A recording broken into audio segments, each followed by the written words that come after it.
Gas, పెసరపప్పు, కొద్ది బియ్యము, ఇది మిక్సీ పట్టాలి. ఎల్లుల్లి రద్దులు, జీలకర్ర, ధనియాలు, 3 పచ్చిమిరపకాయలు,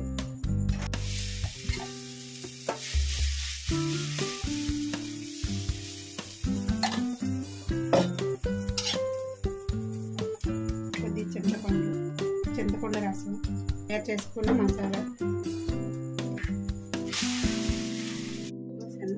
మసాలా చేసుకోవాలి.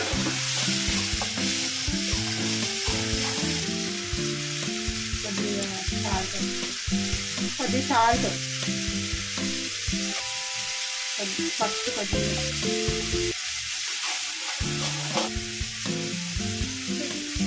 కారం కొద్దిగా. ఇది దగ్గరికి అయ్యాక అప్పుడు చింతపండు పులుసు వేద్దాం.